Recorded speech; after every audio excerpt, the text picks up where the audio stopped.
was 2 years ago last July, Uncle Amos passed away.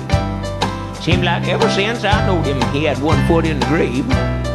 Well, I went and missed the funeral. I was feeling kind of ill, but I made it to the reading of the will.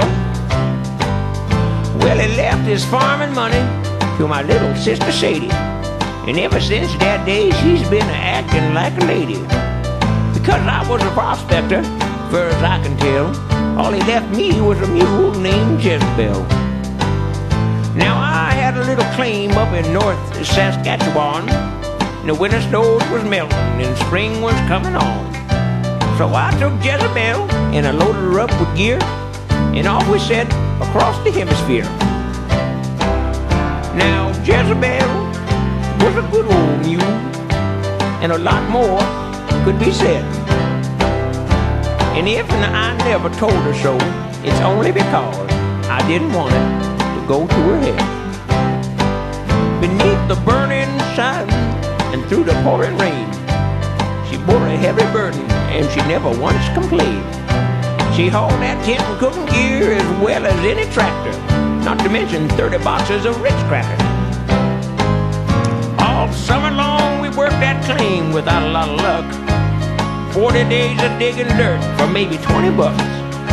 But just as we were breaking camp, my foot kicked over a log, and there it was, a gold nugget big as a frog.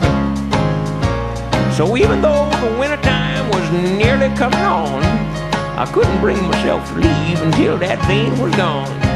And by the time we was done, the snow was all around. So till spring, that mule and I would be cabin bound. Now Jezebel was a good old mule, and a lot more could be said. She only did one thing that ever ticked me off. It's when she ate them Ritz crackers in bed. Nowadays, when I think back, it all gets kind of hazy. Hold up like that all those months could make a fella crazy. Early March, I think it was, supplies was getting low. So through the snow, a-hunting I did go. I nearly froze my fanny off, but I didn't see a thing. Looked as if those Ritz crackers was gonna have to last till spring. But when I got back, I couldn't believe what Jezebel had done. That dead lame mule had eaten every one. Now it's a well-known fact of nature that only some survive. And I'm sad to say that only one of us came out of that cabin alive. And as I sat there, eating mule stew, I only wished I'd had some Ritz crackers too. Now I can't say that when I die, I ain't going to hell. But if I go to heaven, I'm sure I'll see Jezebel.